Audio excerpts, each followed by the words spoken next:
সবাই কাঁদে, ওরা জামাতের বি টিম, ওরা কুচক্রি, ওরা ঘোষাটি বেগম, ওরা হালাকুকা, ওরা চেঙ্গিস খা, ওরা জাতীয় বেঈমান, ওরা বিশ্ব বেঈমান, ওরা দলের সাথে নিমখানামি করে, দিনের পর দিন দলের প্রতীকের সাথে নিমখানামি করে, দিনের পর দিন জাতীয়তাবাদী সৈনিকের সাথে নিমখানামি করে। তাই ওদের জন্য আজকে এই মায়া কান্না করে আপনাদের কোনো লাভ হবে না। মুকেশ সাহেব বলছেন আপনি আমার গোপন তথ্য ফাঁস করে দেবেন। দেবীনগর মাঠে বলেছি, যখন আমি ভিপি ছিলাম কতগুলো প্রভোস্ট পেয়েছি, কতগুলো উপাচার্য পেয়েছি। আমি তো কোনো প্রভোস্টের চাকরি খাইনি, কোনো উপাচার্যের সাথে বেয়াদবি করিনি। আমার প্রাণের প্রিয় শিক্ষক, আমার ডিপার্টমেন্টের সবচেয়ে সিনিয়র শিক্ষক ডক্টর এফআর খান, ডক্টর আব্দুল কাদের ভুইয়া, মৃত্যুর 2 দিন আগেও কাদের ভুইয়া সাহেব আমাকে ফোন করে স্নেহ ভালোবাসা অনেক উপদেশ বাণী আমাকে দিয়ে গেছে। আমি যখন হলের ভিপি ছিলাম 91 সালে মজিবুরের ভোট করতে এসেছি, সেদিন কি আপনারা লতিফুর রহমানের ভোট করতে নুরুল ইসলাম বুলবুলকে পেয়েছেন ভাই? 96 সালে কি জামাতের ভোট করতে নুরুল ইসলাম বুলবুল এসেছিল? 2001 সালে কি এসেছিল? 98 বন্যায় কি এসেছিল? 2008 সালে কি এসেছিল? 2018 সালে নিজে আপেল মার্কা প্রতীক নিয়ে কুটুর কুটুর কুটুর কুটুর কুটুর কুটুর কুটুর কুটুর করে উনি ভোট করছিলেন। নিজের ভোট ছাড়া যে লোক দলের ভোট করেনি, আজকে দলের নেতাদের মেকি কান্না আহাজারি দেখে ইবলিস শয়তান মিটি করে হাসে।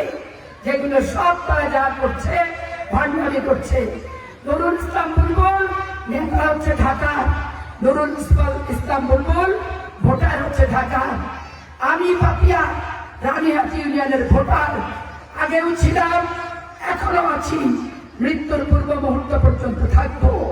যে আপনাদের ভোটারই না, তার ভোট চাওয়ার কি অধিকার আছে? তাকে ভোট দেওয়ার ভোটারদের কি দায় আছে রে ভাই? একে তো তার দলই জীবনে কখনো পায়নি। আপনারা কিভাবে পাবেন?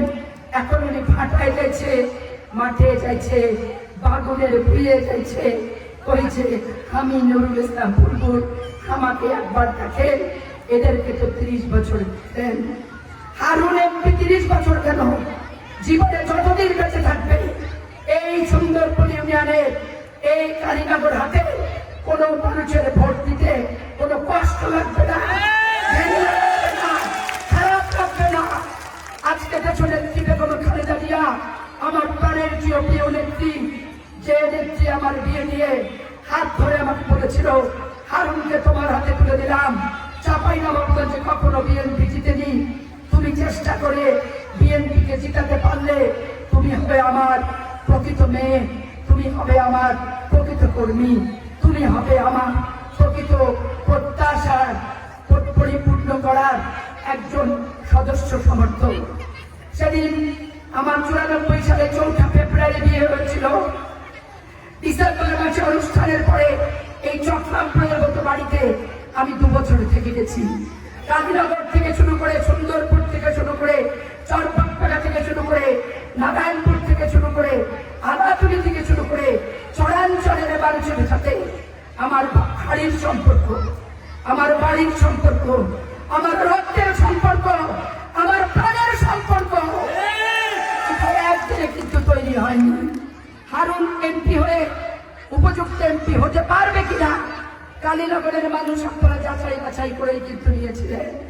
এমপি হওয়ার আগে সালাম তরফদার সাহেবকে নিয়ে এসে ওই প্রিন্স চত্বর থেকে কালীনগর হাট পর্যন্ত কয়েক কোটি টাকা রাস্তার কাজ সেদিন সালাম তরফদারকে দিয়ে ঘোষণা দিয়ে আমরা করিয়ে নিয়ে আপনাদের আস্থা সেদিন অর্জন করেছিলাম। আজকে পদ্মার পার যদি না থাকতো লতিফুর রহমান, মুকেশ সাহেব আর নজরুল ইসলাম আর নুরুল ইসলাম বুলবুলে এত ফটফটানি আর টকটকানি আপনারা কিন্তু দেখতে পারতেন না।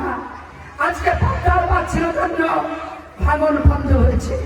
আমার নেতৃত্বে নেত্রী বেগম খালেদা জিয়া যতবার রেখেছি সব কিছু ছেড়ে দিয়ে আপনাদের মাঝে উপস্থিত হয়েছে। নমিনেশনের আগে কৃষ্ণগোবিন্দপুর কলেজ মাঠে মুষলধারে বৃষ্টির কথা মনে আছে তো? আলতাফ ভাই, এলাম ভাই তখন বুঝেছিল আজকে ওনারা নাই। ছাতা নিয়ে প্রত্যেকটা মানুষ সেদিন আপনারা এই সুন্দরপুর ইউনিয়নের কালীনগর হাট থেকে দলে দলে মিছিল করে সেদিন গিয়েছিলেন। সেদিন বেগম জিয়া প্রমাণ পেয়েছিল চরাঞ্চলের ছেলে হারুনকে আপনারা নিজের সন্তানের চেয়ে বেশি ভালোবাসেন, নিজের ছোট ভাইয়ের চেয়ে বেশি ভালোবাসেন, নিজের বন্ধুর চেয়ে বেশি ভালোবাসেন, নিজের ছোট ভাইয়ের চেয়ে বেশি ভালোবাসেন। তাই তো উনি ষষ্ঠ সংসদ নির্বাচনে নমিনেশন দিয়েছিলেন। আপনারা যেভাবে ভোট দিয়ে নির্বাচিত করেছিলেন অদ্যাবধি 18 সাল পর্যন্ত 18 সাল নির্বাচনকে তারা খারাপ ভাষায় বলে 18 সালের নির্বাচন সারা বাংলাদেশে রাতে হয়ে গেছিল, এটা সঠিক। কিন্তু চাঁপাইনবাবগঞ্জের এসপি এবং ডিসি নিরপেক্ষতার কারণে 25,000-এর বেশি ভোট কাউকে কাটতে দেয়নি। 18 সালে দল মত নির্বিশেষে আওয়ামী লীগের অনেক ত্যাগী কর্মীরাও ধানের শীতে ভোট দিয়েছিল। জামাত ইসলামের অনেক সমর্থকেরা সেদিন বুঝতে পেরেছিল যে তারা একবার বলে দেলোয়ার হোসেনের সাইদির ফাঁসি বন্ধ করার জন্য মোখলেসকে ভোট দাও, একবার তারা বলে নিজামের ফাঁসি বন্ধ করার জন্য নিজাম মুজিবকে ভোট দাও মুজিবুরকে, আরেকবার তারা বলে যে মুজাহিদের ফাঁসি বন্ধ করার জন্য নজরুল ইসলামকে পৌরসভা ভোট দাও। কারুর ফাঁসি তারা বন্ধ করতে পারেনি। 16 বছর মগবাজারে তাদের পার্টি অফিসের তালাটি পর্যন্ত খুলতে পারেনি। তাই এলাকার মানুষ 18 সালে যেভাবে ভোট দিয়ে 1,33,000 ভোটে আপনারা বিজয়ী করেছিলেন, 26,000 ভোট এখানে বৃদ্ধি পেয়েছে। আগামী নির্বাচনের ভোট বাংলাদেশ তালেবানের রাষ্ট্র হবে না মুক্তিযুদ্ধের বাংলাদেশ থাকবে, এইটা নির্ধারণের নির্বাচন। আগামী 12 তারিখের নির্বাচন বাংলাদেশ আফগানিস্তানের রাষ্ট্র হবে না সবুজের বুকে লাল পতাকা, রাষ্ট্রপতি জিয়া স্বাধীনতার ঘোষক, মুক্তিযোদ্ধার বাংলাদেশ থাকবে। আগামী নির্বাচন নির্ধারণ করবে এটা আফগানিস্তান হবে না স্বাধীন সার্বভৌম বাংলাদেশ হিসেবে থাকবে।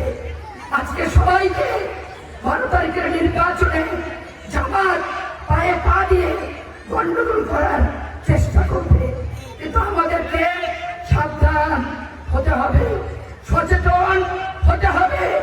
মা বোনেদের বলি কোরআন ছোঁয়ায় ছোঁয়ায় তালিম ক্লাসে আইডেন্টি কার্ড নিয়ে, বিকাশের নাম্বার নিয়ে, মোবাইল নাম্বার নিয়ে তারা আপনাদের সাথে